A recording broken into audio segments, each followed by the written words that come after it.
क्रांतिवीर और कर्मवीर कौन है? हमारे जननायक आदरणीय तेजस्वी यादव जी।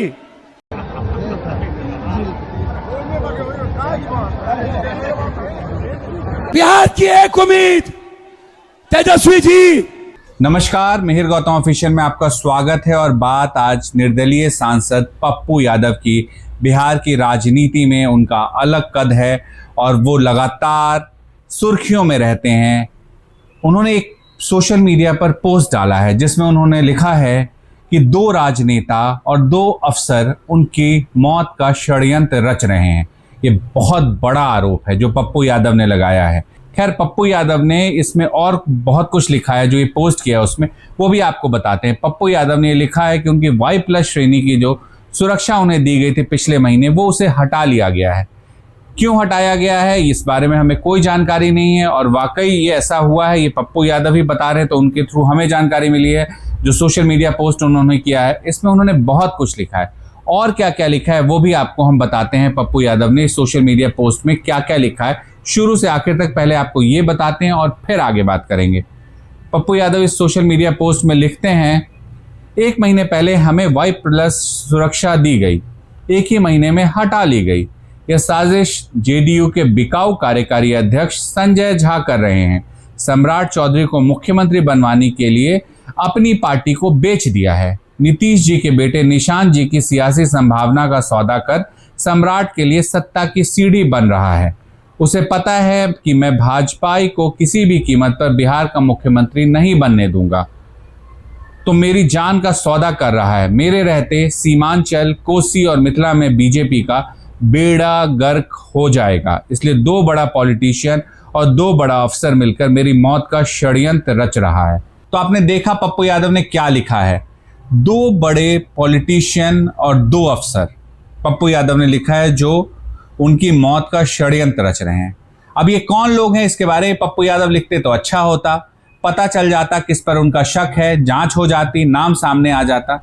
क्या ये सिर्फ चुनाव के वक्त में आरोप प्रत्यारोप तो नहीं है? और एक बड़ा सवाल यह है कि अगर पप्पू यादव को Y+ श्रेणी की सुरक्षा दी गई थी तो अचानक हटा क्यों ली गई?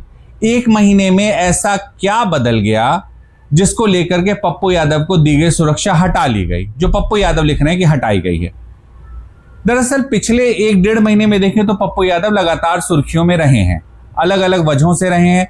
कभी वो काफी ऊपर चढ़ते दिखे तो कभी ऐसा लगा कि पप्पू यादव जो है उनकी हैसियत जो है राजनीतिक हैसियत कम हो रही है। क्यों ऐसा मैं कह रहा हूं ये आपको बताता हूं। दरअसल कांग्रेस से पप्पू यादव का प्यार जो है वो बहुत बार ऐसा लगा है कि वो एक तरफा प्यार है। हालांकि पप्पू यादव ये साबित करने में जुटे रहते हैं कि ये 2 तरफा प्यार है, यानी दोनों तरफ से, कांग्रेस की तरफ से भी है, उनकी तरफ से भी है। खैर, क्या क्या हुआ वो भी आपको बता देते हैं।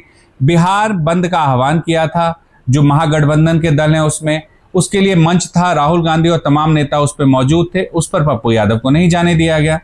फिर पूर्णिया में जो यात्रा हुई, वोटर अधिकार यात्रा, जब वो पूर्णिया पहुंची तो वो राहुल गांधी से बात करते दिखे और फिर मंच पर उन्हें जगह मिली।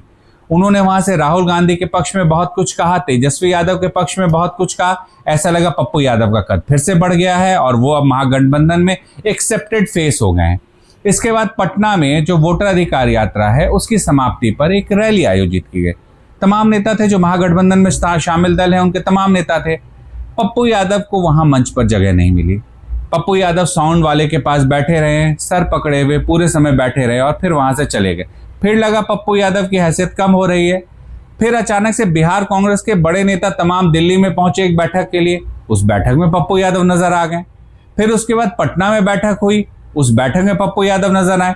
और जब अभी एक्सटेंडेड CWC की बैठक पटना में हुई है जिसमें तमाम कांग्रेस के दिग्गज जुटे, उस बैठक में जो तमाम नेता आए थे उनके स्वागत में पप्पू यादव खड़े नजर आए।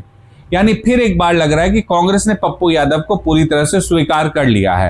हालांकि पप्पू यादव अनएक्सपेक्टेड रहे हैं राजनीति में, क्योंकि वो ज्यादातर समय निर्दलीय सांसद रहे हैं और जनता दल में भी रहे, काफी कम समय रहे, RJD में तो बहुत कम समय रहे वो, और निर्दलीय ही ज्यादातर वो सांसद रहे हैं। उनका प्रभाव सीमांचल में है, मिथिला में भी थोड़ा बहुत प्रभाव है, कोसी इलाके में भी उनका प्रभाव देखा जाता है। लेकिन पप्पू यादव के साथ समस्या ये है कि वो अकेले ज्यादातर टाइम रह जाते हैं, किसी दल के साथ नहीं रहते। फिलहाल कांग्रेस के साथ हैं, कब तक रहेंगे नहीं रहेंगे हमें नहीं पता, लेकिन आज उस पर हम बात नहीं कर रहे हैं। आज बात करें, जो पप्पू यादव ने आरोप लगाया है वो बहुत गंभीर आरोप है। उन्होंने 2 पॉलिटिशियन लिखा है और साथ में 2 अधिकारी अफसर लिखा है। कौन है ये 2 पॉलिटिशियन, कौन है ये 2 अफसर जिनसे पप्पू यादव को ऐसा लगता है कि उनकी मौत का षड्यंत्र रच सकते हैं? उन्हें ये बताना चाहिए। वो ये भी लिखते हैं कि वो बीजेपी का मुख्यमंत्री नहीं बनने देंगे, तो सवाल उठता है कि क्या जेडीयू के मुख्यमंत्री को वो एक्सेप्ट कर लेंगे? उसके बाद अचानक से मुख्यमंत्री के बेटे निशांत की चिंता उन्हें क्यों होने को आई है? शायद पहली बार वो ऐसा लिख रहे होंगे या उन्होंने पहले लिखा हो, मुझे नहीं पता, लेकिन मैंने पहली बार पढ़ा है कि पप्पू यादव निशांत को लेकर के काफी चिंतित दिख रहे हैं। अचानक से नीतीश कुमार के बेटे निशांत को लेकर के पप्पू यादव इतने चिंतित क्यों नजर आ रहे हैं? और सबसे बड़ा सवाल है कि उनका निशाना सम्राट चौधरी है। आप ध्यान दीजिए, और संजय झा है। 2 नेताओं को उन्होंने टारगेट किया है, संजय झा और सम्राट चौधरी। लेकिन जेडीयू के सबसे बड़े नेता जो हैं वो नीतीश कुमार हैं, उनको उन्होंने टारगेट नहीं किया है।